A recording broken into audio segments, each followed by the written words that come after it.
If they can just not draw any cards, that's going to be ideal. It frightens me how they're looking at their graveyard. Yes. They bring back their Enforcer. They bring back the Thought Thief. Very nice. And they mill us for a bunch. That's the perfect card to pull, though. So we will attack with everybody. See the blockers, and then we'll cleave. There's no mana for a Drown in the Lock counter, anything like this. Hey everybody, welcome back. Thanks so much for taking the time out of your day to watch Hello Good Game, and thanks to Wizards for the invitation to the Zendikar Rising pre-release. We have a Rakdos Party aggro deck for you guys today, focused around Zagras, Thief of Heartbeats. This is a 4/4 with flying, death touch, and haste. It costs 1 less to cast for each creature in your party. Typically it costs 6. We can reduce it to as low as 2. That is a lot of value for 2 mana. You know, we're going really strong and wide with our creatures. We have big warriors like the Outrider, a 5/5, and then the Charger, a 4/3. Ideally, we're putting the Ravager's Mace on this. Hopefully, we've got a full party, giving it +4, +0, and Menace, and we should have no problem smashing our opponent into the ground. As always, we're going to break down the deck list in its entirety, not just the quick overview there, so you're going to get an idea of what each card does, its strengths and its weaknesses, why it's included in the deck. Then we'll talk about the strategies, the synergies, how do all of those individual cards come together to form a really nice, well-working, coherent archetype. Then we're going to watch some gameplay footage where I embarrassed myself with some misplays. It's been a very long day. I think we're at like hour 10 of the stream so far in the pre-release, and we have a lot longer to go. So buckle in, get ready. And then as always, you know, we do come full circle with the gameplay footage, like I talked about, pointing out our misplays. And then we have our closing thoughts, you know, reflecting upon those misplays. Is there things we could have changed about the deck to avoid them, or was it just kind of out of our control? So with that all out of the way, if you find any value within the video, go ahead, give me a thumbs up. That's great. Share it to a friend. That's even better. Rakdos Aggro starts out with 4 copies of Thieves Guild Enforcer. This is a 1/1 human rogue with flash, and when it or another rogue enters the battlefield, each opponent mills 2 cards. As long as your opponent has 8 or more cards in their graveyard, Thieves Guild Enforcer gets +2, +1. We also have, for another 1-drop, Fireblade Charger.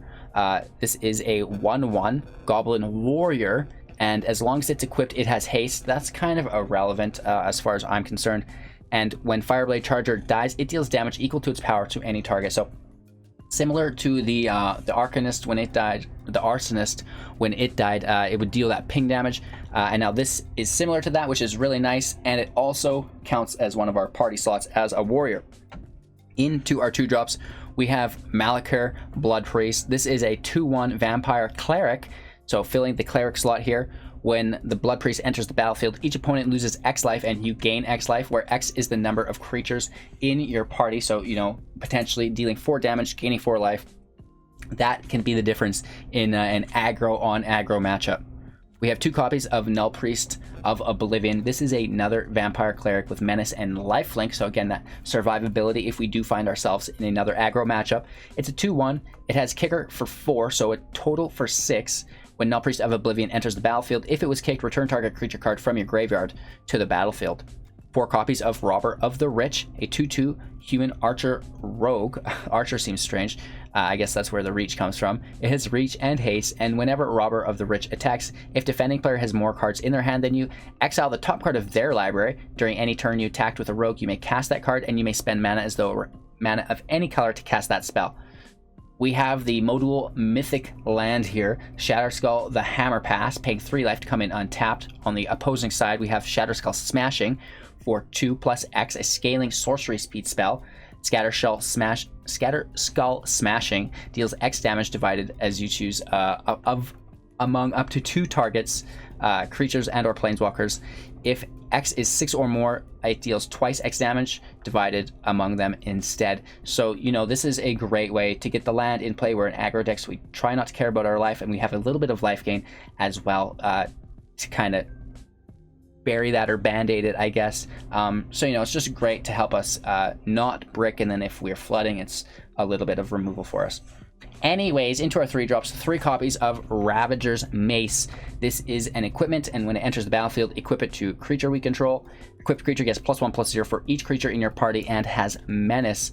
The equip cost organically, once it's been removed, is 4, so quite expensive there. Shatterskull Charger for 3. This is a 4/3 with Trample and Haste, kicker for 2. If it was kicked, it enters with a +1/+1 counter on it at the beginning of your end step. If it doesn't have a +1/+1 counter on it, return it to your hand. Ardent Electromancer, a wizard, 3/2. When it enters the battlefield, add 1 red mana symbol to your pool for every creature in your party. So, you know, if you've got 3, you're playing this as your 3rd drop, it could potentially be played for 3, which is quite nice. Mardu Outrider, this is a 5/5, and as an additional cost to cast the spell, discard a card. This is an older card, but it is a warrior, and it's a big body, and if we can give it Menace, that's going to be awesome. 2 copies of Embercleave. Not only can we give the Outrider Menace, we could put Embercleave on it for double strike as well, which is just as good. It's a 6-cost spell with Flash. It does cost 1 less to cast for each attacking creature we control, and we're trying to go wide with lots of attackers here, so that should be reduced by up to 4, costing only 2 then. Equipped creature gets +1/+1, has double strike and trample, which is deadly. And then, of course, Zagras, Thief of Heartbeats for 6, can be reduced to as low as 2 with a full party. Flying, Death Touch, Haste. It's a 4/4, and other creatures you control have Death Touch. Whenever a creature you control deals combat damage to a Planeswalker, destroy that Planeswalker. These spells are accompanied by 4 Temple of Malice, 9 Mountains, and 9 Swamps. Again, it's a work in progress. This is a day 1 deck. It's just fun to try new things, and I love the idea of Party. Landfall is absolutely busted. I don't think Party's quite as good, but it's still really, really strong, and I'm sure we'll break it as the season goes on. So that's the deck list. Let's break down some of the strategies and synergies incorporated within this Rakdos Aggro Party deck. You know, we talked about the synergies of reducing the Thief of Heartbeats cost through our big party. We also have the direct damage and life gain of our Blood-Priest through the party. These are our 2 primary payoff spells for the party. We also have our Electromancer, which can be cast for free, which is really good as well. And then the only other payoff we actually have is the Mace.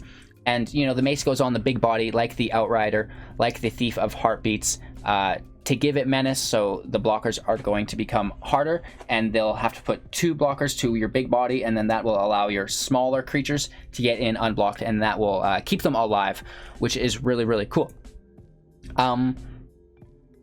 Yeah, that's it, right? It's flood the field with creatures, equip either your Mace or your Embercleave on either your Outrider or your Thief of Heartbeats.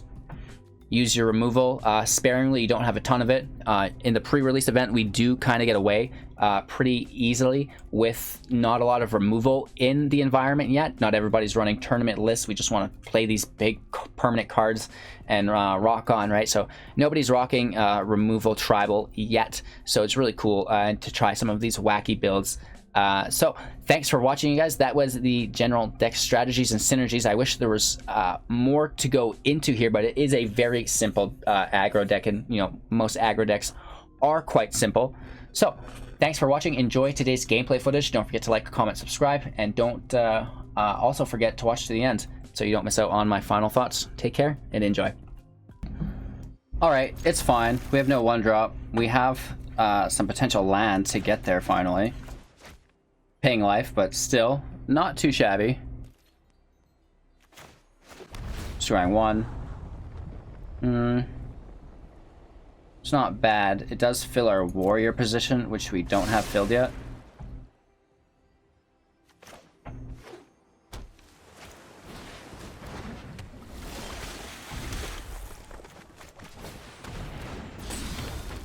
I don't really mind milling a card. I would rather grab one from their library. To lands. Okay, it's more Dimir Rogues. Great. Can't wait.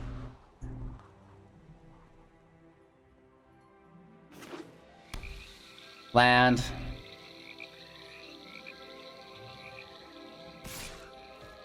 Getting bashed.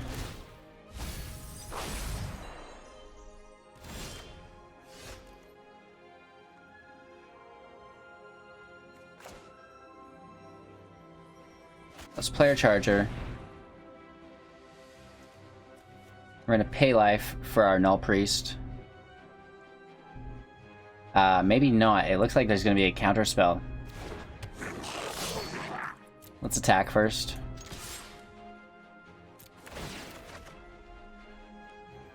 I think I'm going to play their land instead of ours. Thought Thief can block.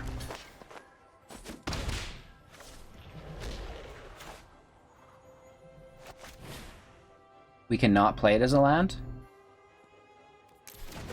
Is that a glitch, or is that how that works? I would love to play this as a land. Guess not, though. I suppose we'll play our own as a land. At least that works. Let's get our cleric in play. Not kicking it, just a body. A little life gain will help us. The menace isn't bad either if we can equip it.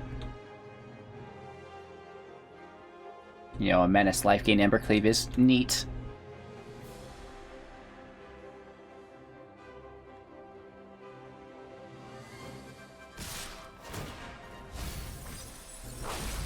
Okay, so they do get a decent mill. We lose our Rider and our Mace. Losing our Enforcer there. And they spend all of their available mana, which is good for us. We already have a Cleric, so we won't be reducing it any further. I think we just go for it, right? Give everybody Death Touch.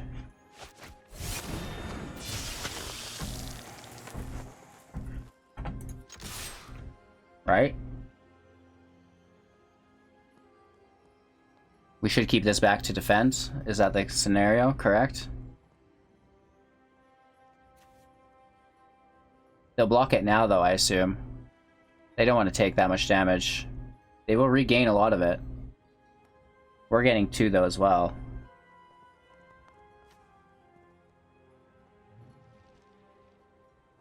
That is a hard one. Let's keep all of our reach defenders back.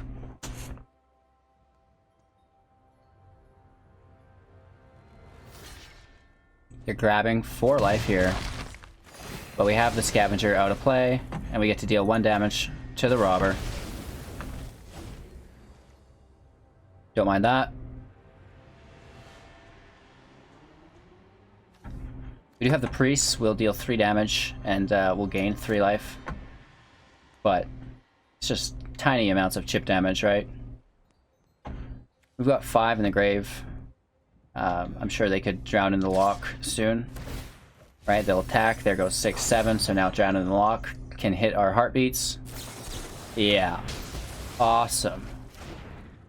It's day 1 of the meta, and I'm already reading it before it happens. Just what fun. And now we don't have any Death Touch. So the Robber should have attacked last turn. Cry.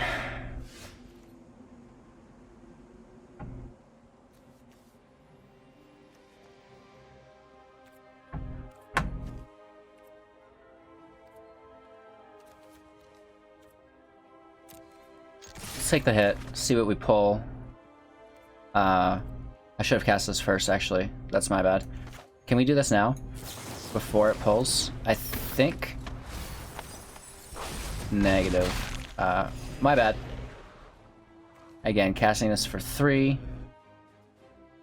Or we could cast it for 0, I guess. It just seems so silly. And I don't really want to play this. I'd rather keep it for removal.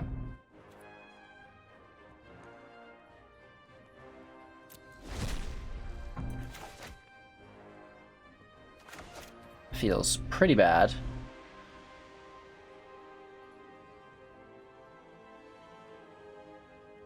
Try to keep my focus. We are on like, what, hour 8 of the stream or something?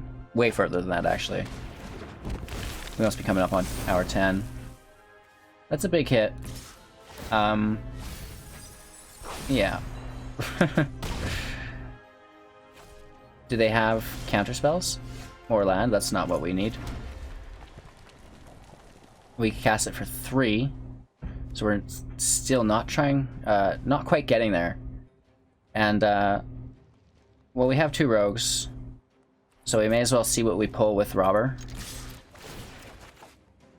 The life gain from the Priest of Oblivion actually helps quite a bit here. It's just a land. That's not good. Down to 11. And, yeah, we can cast this for 3 and X, so we cast it for 2. So 2 or less that are different. We have 1, 2. I think that'll work. Then we can grab our Fireblade.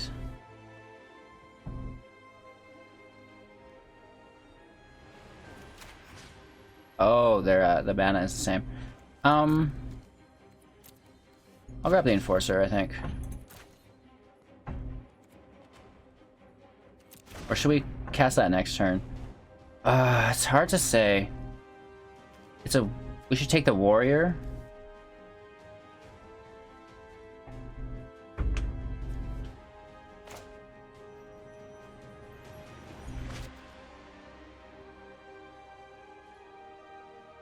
It's hard to say. Let's grab the Warrior.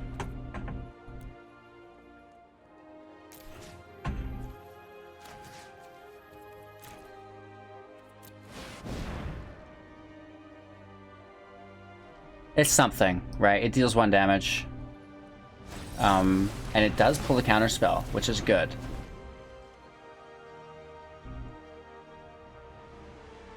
They're really only hitting for 3 a turn. We're hitting for 5.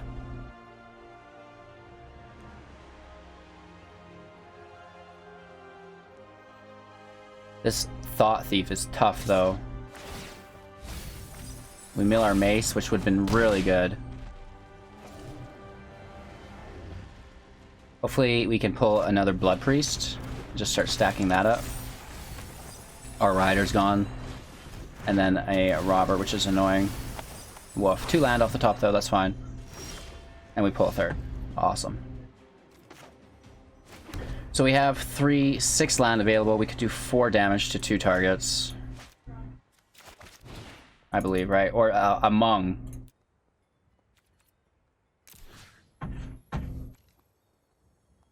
And I think we just want to hit the Thought Thief with everything, right?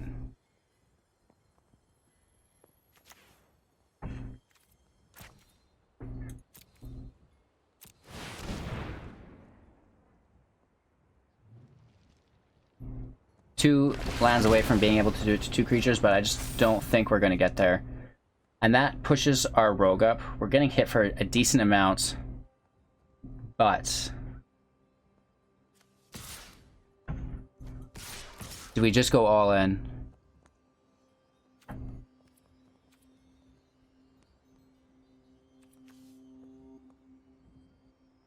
It'll get +3, so it'll go to 6, and this is 7.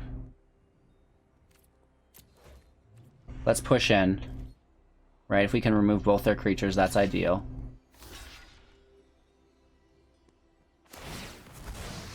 A chump block for the draw, respectable. We gain the life up to 10, they're at 9.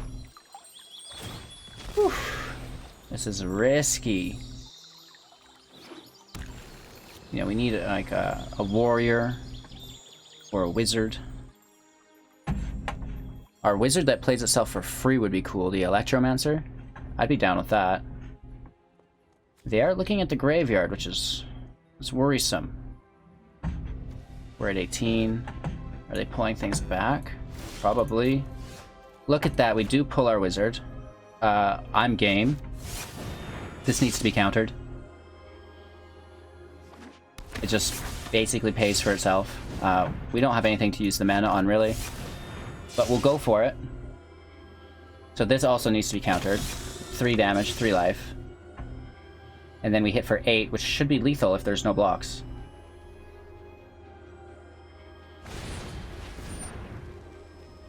Bounce on the Enforcer makes sense. It's a big chunk of our damage here. Alright. We have them down to 5. We're back up to 14, so surviving. Doing our best.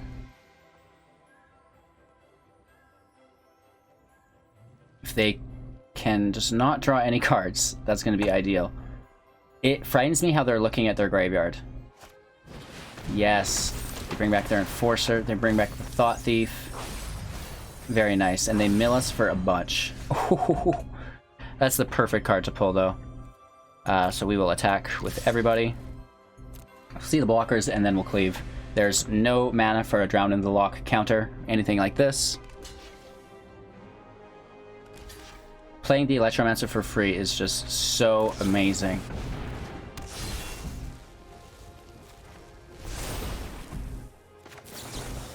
Let's get the mill in on them as well. Why not?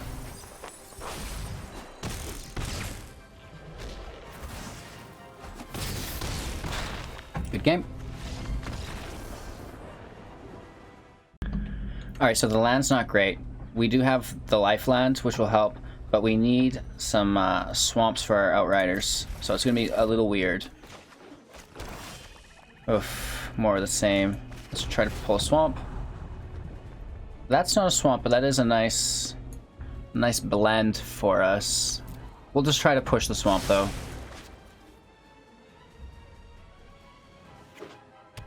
Dimir Rogues, big surprise. Every set there's a deck that I just don't want to play because everyone else is playing it. And I feel like we're looking down the barrel of it now. We'll pass our turn and flash in our Enforcer.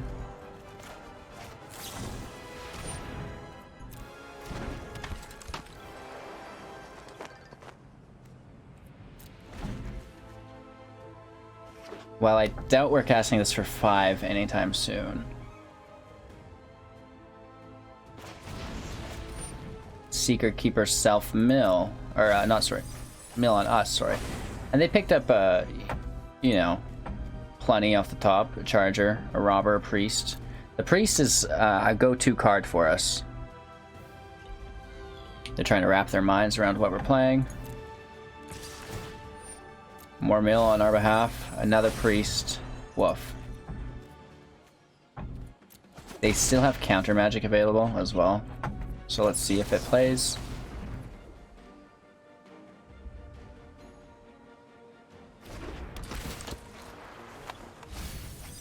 We pulled 2 land off the top for them. They probably enjoy that. Our land's not quite correct here.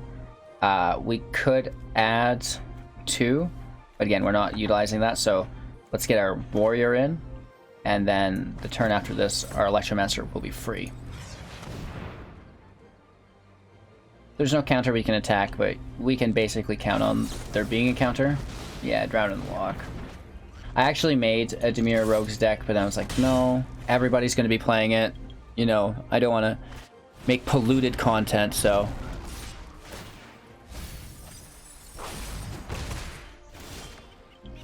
There we go. So not quite free anymore, but we do get to add 2. They're the wrong colors, so... we will have to discard.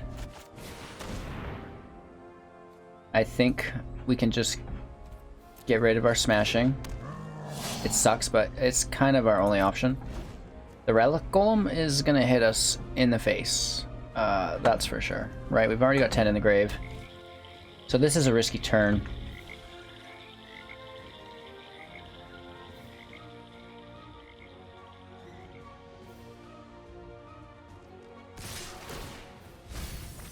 Yeah, just Mill City, baby. And again, getting hit for 8 here, down to 9. Big woofs. They have counter magic available. I hope no counters, right?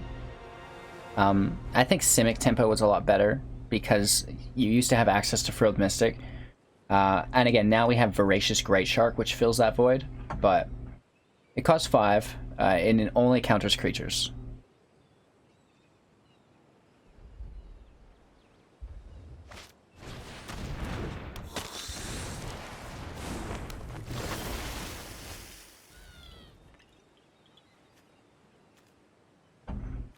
Should we just go right for it? There's no counters available. We grab some sick Death Touch. They do the old mill effect for us. The life gain really sucks. And I think we should just, you know, play defensively with our Death Touch. We'll lose our Thief of Heartbeats, which is a bummer. Right, that Nighthawk the turn before kind of shut us down.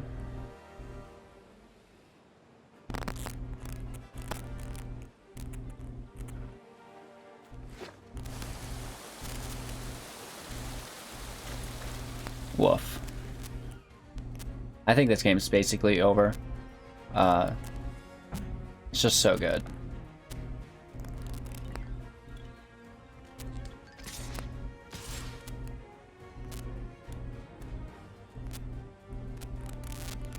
So we just kill the Relic Golem, right? Straight up.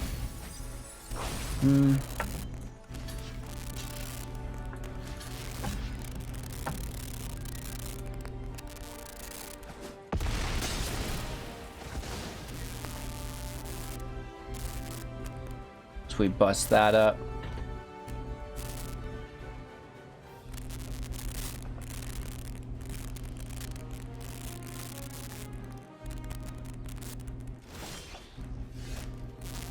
A little bit of an issue here.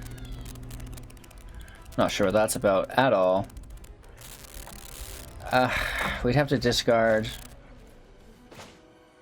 We'd get 2 back to play the robber. There's counters available. We're getting hit in the air. And we can't kill it. We can only block it.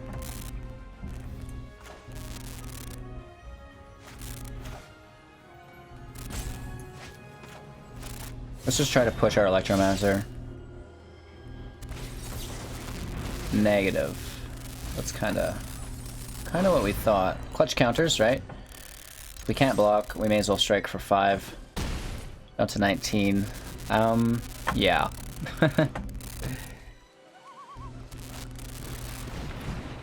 Another Rock Golem. It's respectable. And they are milling us hard too. We're down to 30. We'll discard our other rider. Play our robber. We can't attack because of the Rock Golem. What a bummer, right?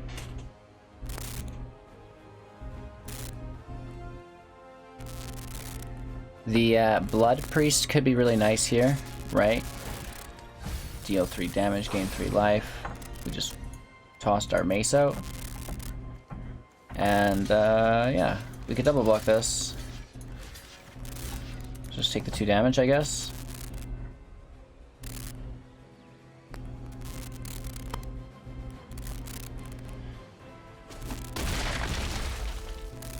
Down to 5. They empty their hand, which sucks. Right, the robber doesn't do much. Get rid of the land.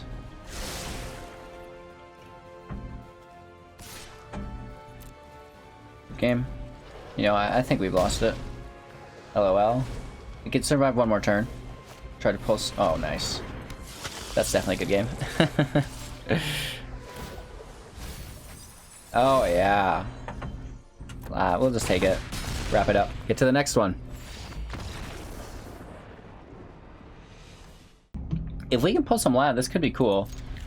Admittedly, we don't have a lot in the deck, but oh well. We'll make it work.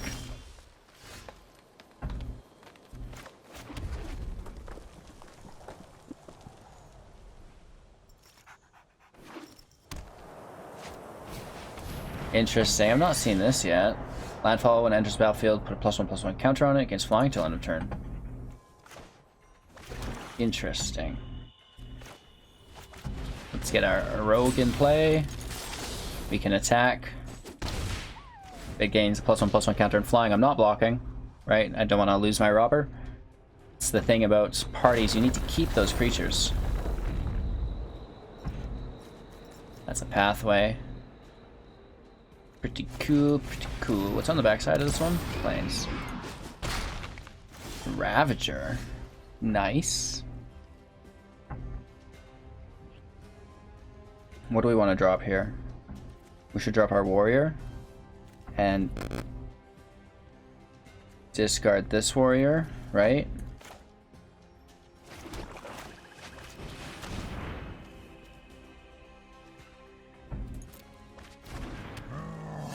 No attacks because of the Ravager.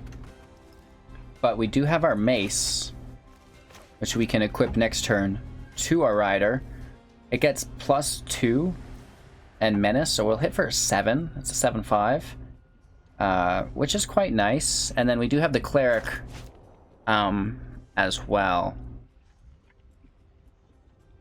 So we're getting close. But we are suspect to removal. And this thing gets tough. This fledging, right? Yikes. Need a little bit of removal for that. Ooh. Removal like that. That's good. I mean, at this point, we just maybe need another mountain. I'm not too sure it's that important. Woof.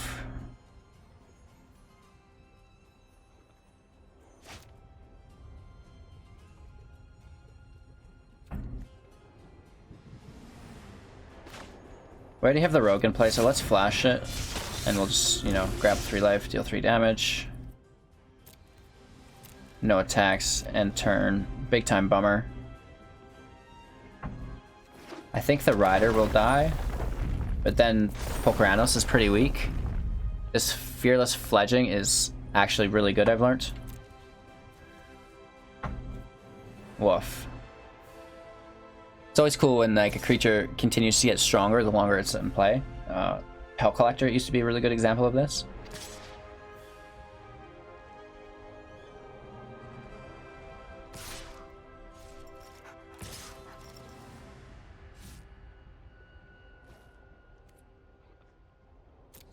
No blocks, sadly. We'll probably lose our Outrider as well, I'm assuming. Here's the fight from Pokranos on our Rider. Pokranos will go down to a 1/1 though, and there's no cards in the graveyard to escape it. Could be a thing. The mill here from the Thieves Guild is good for Pokranos. The Electromancer is free here, so that's like pretty fun.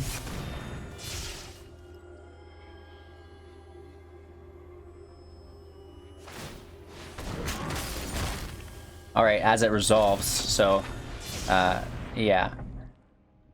Do we want to go in with the Mace? Mace up on the, that's hard to call. Let's just get this in play right away. The Death Touch should be really nice for everybody. It also has haste, which means it will strike, and then everybody else has Death Touch as well.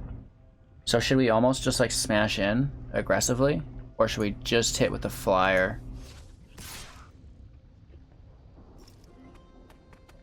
We're also gonna get a draw potentially.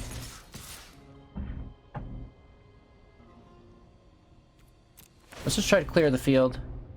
A Stonecoil Serpent we can't cast. Yeah, Robber's dead, but so will the Ravager be, right? Because of all the Death Touch.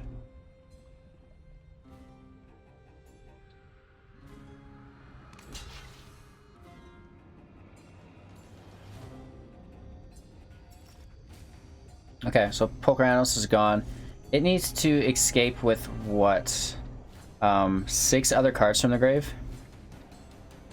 If Robber can survive, that's awesome. The Ravager will die. They do create that Hydra, a 3/3 Hydra. Right? Kind of annoying. And turn. We still have Death Touch on defense, just not anything with reach. And maybe that's something we should have done to kill this Fledging. That's probably a big old misplay for us. I forgot about the Death Touch on defense. But then they would have probably... Yeah, it's hard to say actually, because Pokranos was already down. And immediately we have a new one in play, which is... That's something else.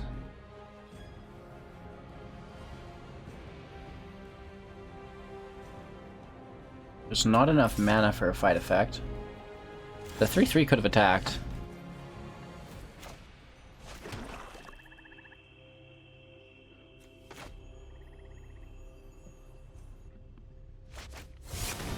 This just gets us lethal, does it not?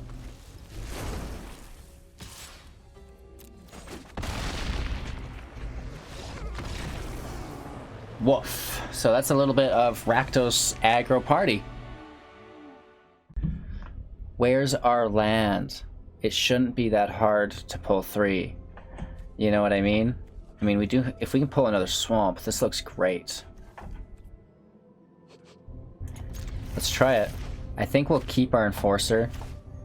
Actually, no, we'll play the Enforcer first so the other cards trigger the mill. That's not really part of our deck idea at all. You know, we're not utilizing that, is what I mean to say. And we have to be kind of smart whether our opponent needs to fill their grave or not. There could be things like Uro that, you know, require cards in the grave to escape onto the battlefield again. So we don't want to really, you know, just gas them up.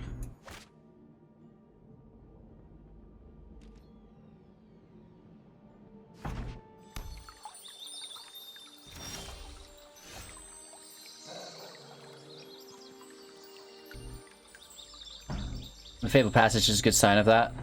But maybe we get their good card. You know what I mean? So let's play it slow.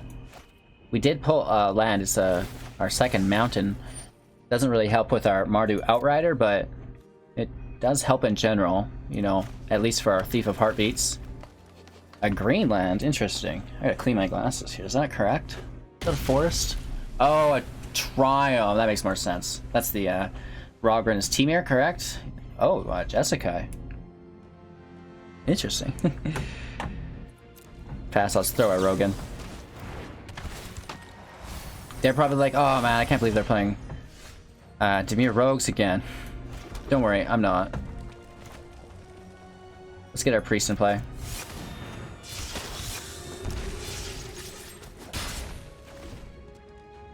Doesn't do much damage off the start, but it's a body if they don't play a creature next turn, so we could potentially hit for 3. We've got 3 in the grave. We'll be milling another 2, and we need 8, so that doesn't quite work out. You know, maybe we can double drop, put 4. That still only takes it to 7.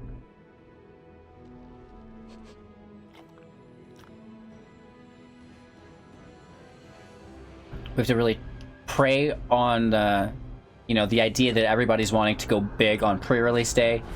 Oh, no, this is a perfect creature for defense.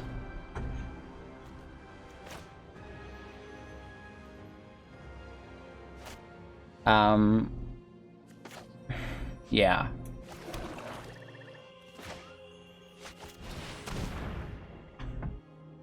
We have a rogue, so... Oh, this is a warrior. This is a warrior, so let's toss this little guy.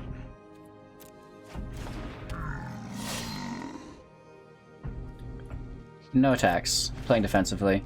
The Heart of Kelt's really good because they can play lands from the top of their library, which means they're not playing from their hand, which gives them virtual card advantage.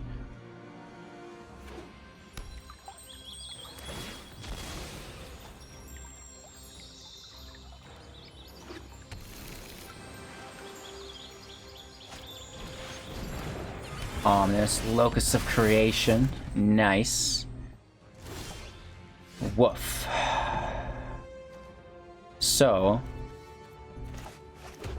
we could deal 2 damage, right?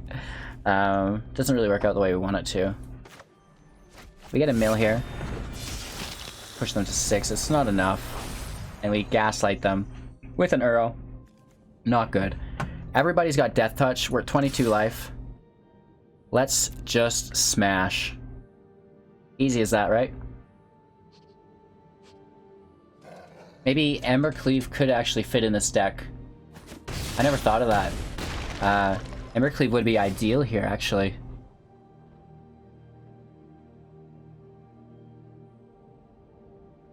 That's a big hit. They have to do some serious shenanigans here. I think they have Uro available, right? So that could equal 2 lands played.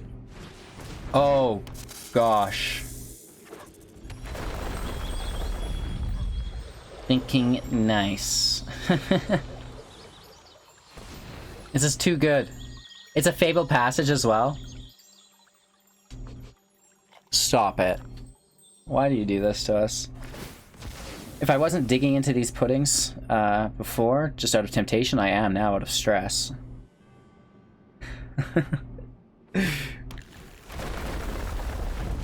Oh yeah, just a mana bomb, baby. Do they have a Genesis in their hand to utilize it? What are they doing with the mana? They could buff up Heart of Kill a little bit, I guess. I don't know how that works. Not too well, I don't think. Not for 22 damage. Right, and they do need to defend, or will smash on the return. It's got to be a Genesis into Ugin. They got 3, 4, 5, 6, 7, 8, 9 mana available. It's there. Ugin. Ugin. No, they're exiling from the grave for Uro. They still have 5 mana available, plus they can play another land, which triggers the Cobra again. Stop it. I like the addition of the Heart of Keld to the, you know, the classic deck here. Oh, double Bone Crusher Giant? If only we didn't have a replacement in hand. That's a great way for them to be using their mana, as far as I'm concerned. And I hope they overextend. They're like, they don't have Death Touch anymore. Down to 15 still sucks. This comes in for free. As it taps our mana wrong. Play our Ardent Electromancer. And then we get to toss in our Thief of Heartbeats. We had a little mill. And we can kill the Cobra.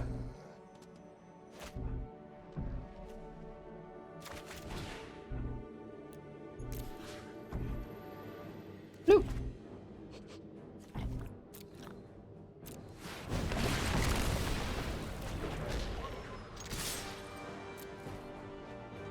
You know, it's not a big enough hit. I think there does need to be a block though, right? We're hitting for... Yeah. And if you are blocking a Death Touch creature, you may as well block the big guy. We have them down to 5. And now let's start the Ugin chant again. Ugin. Ugin. Ugin. Also known as Eugene, I guess. Someone said I sound like I call him Eugene. Maybe if I say Eugene and Ugin. Search your land for 2 basic land cards, put them into the battlefield, tap, then shuffle your library. Migration for 4 cycling on that's pretty cool. Yeah, no, not great with the mana gain from Omnarth. Basically means it was free. It actually gained mana by playing lands into the battlefield. Usually those cards are supposed to take away from you. Ooh, we get hit for 11. We do have the chump blocker with Death Touch, at least. It could be stomped. Then they're hitting for 7. Interesting. The Terror of the Peaks, baby. Nice. We don't have enough to kick this. That sure would be nice. We have 4, and it costs 6, so it's not happening.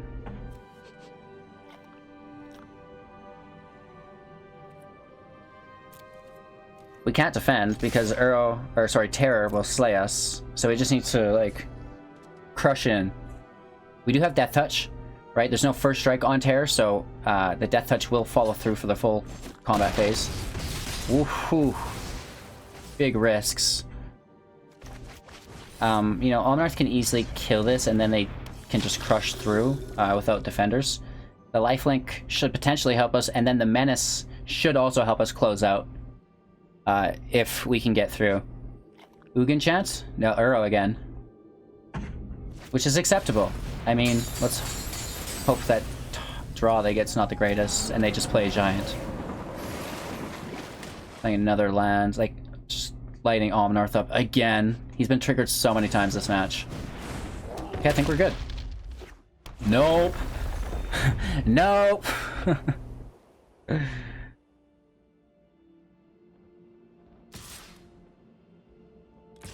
Really?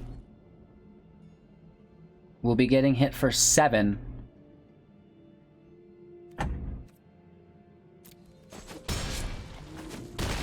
They have another land to deal 4 damage? No, I thought they were gonna do some shenanigans off the back end there. We just lose here, don't we? Right, without the death touch, they can easily block, you know, these two creatures. We get in for 3 only.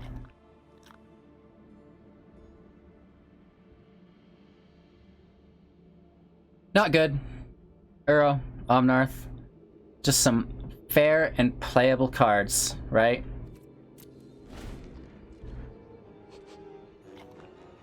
We came close, a little bit back and forth here. Uro is just like, especially with like a Fable Passage, right? Who needs Ugin? Oh yeah, Genesis Ultimatum. Nice. So if you're interested in my version of this deck, check it out, it's on the channel. I didn't use the Heart of Keld, and I did not use Terror of Peaks or Bonecrusher Giant, but, you know, the base is the same, just like Omnarth, Uro, Lotus Cobra, right? All that jazz.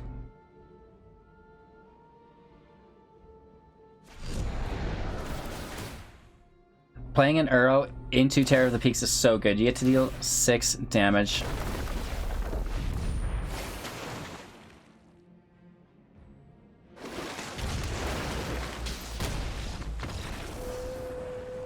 Nice. So this is actually not that bad. No matter what land we pull, we're going to be throwing down one of our 3-drop warriors, which is cool. So we've got our 1-drop warrior, cleric, and then one of our 3-drops warrior. Looking for a rogue and a wizard, but we'll get there.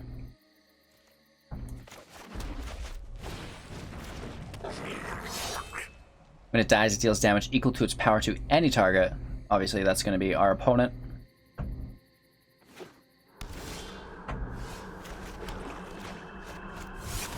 Dealing 2 damage here, getting 2 life, and then here's an additional damage for 3 this turn. Hopefully we can pull a land. I'll go Outrider, toss a Charger, says Trample. When it attacks, it gets +1/+0 for each creature in your party. Very nice. So let's try to trade with it.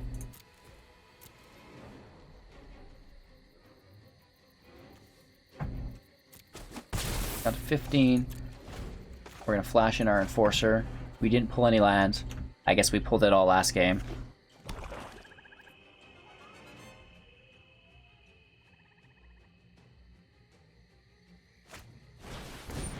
The Paragon, you know, it fills the party.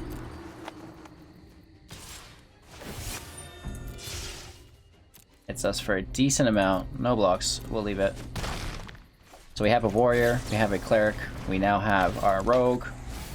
We mill a cobra. That's awesome. We get a 3rd land. It's a scry, but still another rider. Wow. Let's just sit on it. They're not going to trade with the Paragon, so we can hit. Really? No way they block. 13's enough life. Removal? I'm fine if they block, right? The Paragon's like a good card.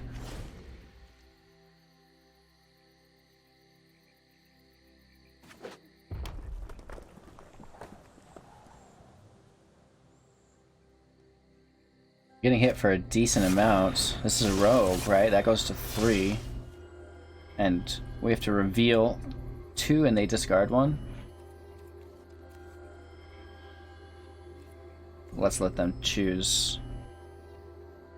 Right, they're all basically the same card.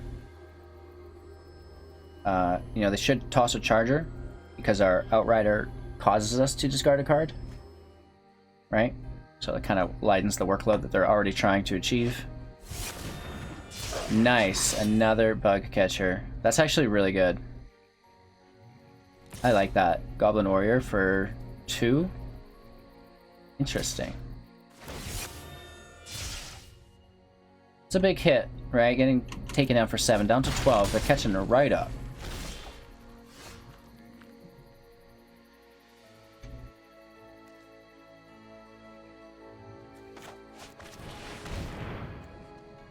There's no field wipes, so we don't need the haste. No attacks.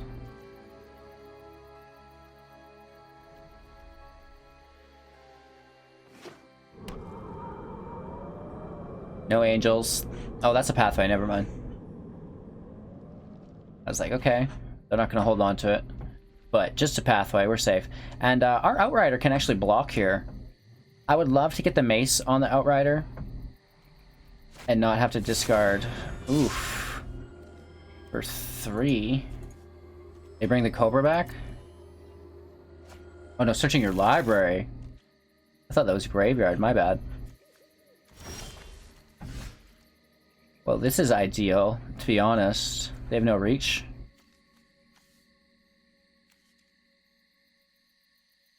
Or Akard, who knows what it is.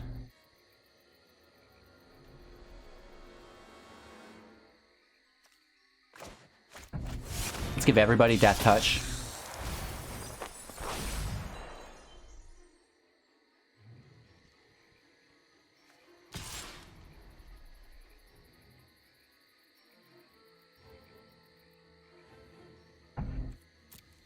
Let's keep the others to defend. Is it an Embercleave? Is that what they pulled? We have 12 life. These both get +3, which is Psycho. I think they have lethal. A Winota! That's what they pulled! Uh-oh! This isn't good. Elf is not human, and these are also not human. So we got 3 is 18 from the top. Woof.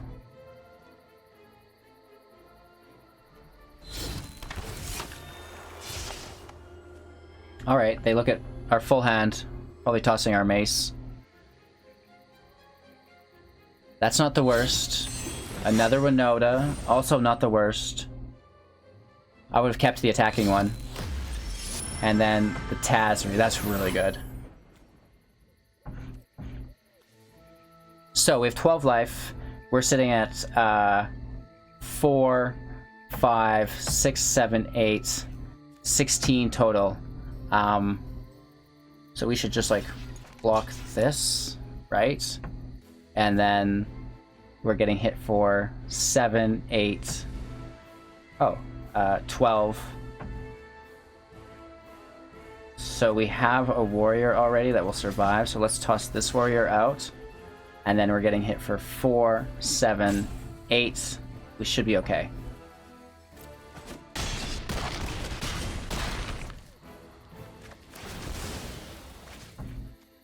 Our 1 damage should just go up here.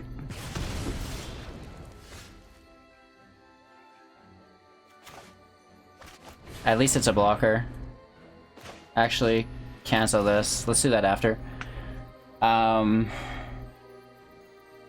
Yeah, Winota will just beat us. And they have the blocker, so we're hitting for 4, 6, 7 only. That's not good.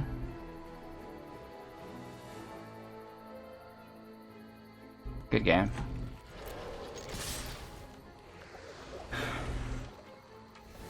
There's nothing we can do.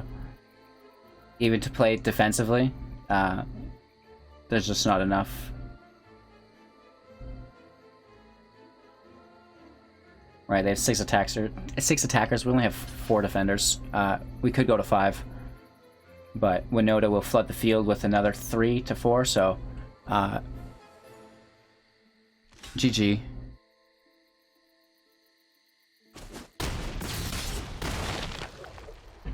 Axel, can you send me a list, please?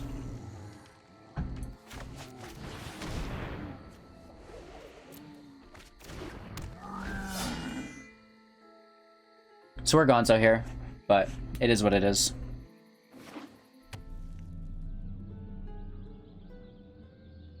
Whoa, where did Winota go? I'm not really sure I'm interpreting that correctly. The Archpriest of Iona, I know that this is an amazing card. Wow.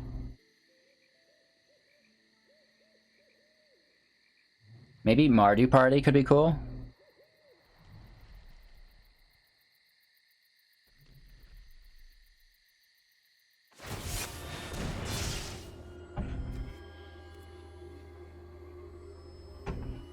Pulling to his hand.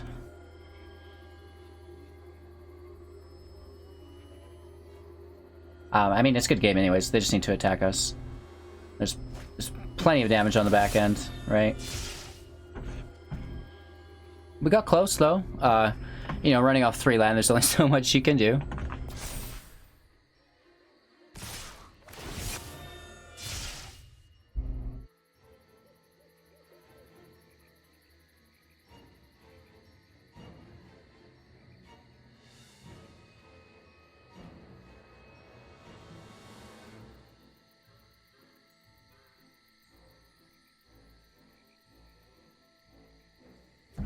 And again, that's 6 damage has flying, so we'll just take it. -10. Good game. Woof. Rakdos Aggro, I think, is really cool. I think it's going to be really strong. I don't think this is the best Magic I've ever played. I think there's plenty of misplays to be found in this video. It's been a long day, long couple of days. I think we're like hour 10 or 11 now. And I cannot get the heat down in this room. It's so hot, just blasting me. I've turned the thermostat right down to 0, and it's still going. So I'm going to take a little bit of a break and try to cool down, and we're going to get back with some more Magic the Gathering Arena content soon. This was Rakdos Aggro. Party mechanics built within it. We have all 4 of the parties, and they work quite well with each other. Honestly, the Electromancer is my favorite, and I really like the Blood-Priest as well, because 4 damage actually adds up. If you can be cloning this creature every turn, or you know, just playing multiples of it, that is a significant amount of damage, especially when we have Menace.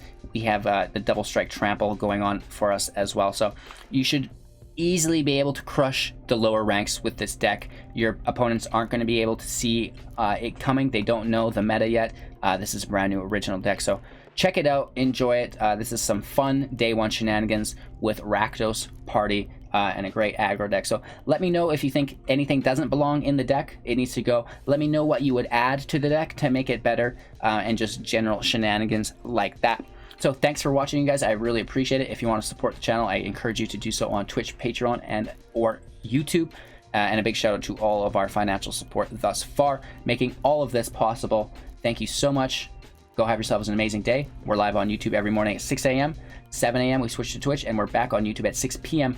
every day, unless there's a special event like this. The times kind of get a little wacky then, but you know, 98% of the time, that is our schedule. So we will see you again a little later.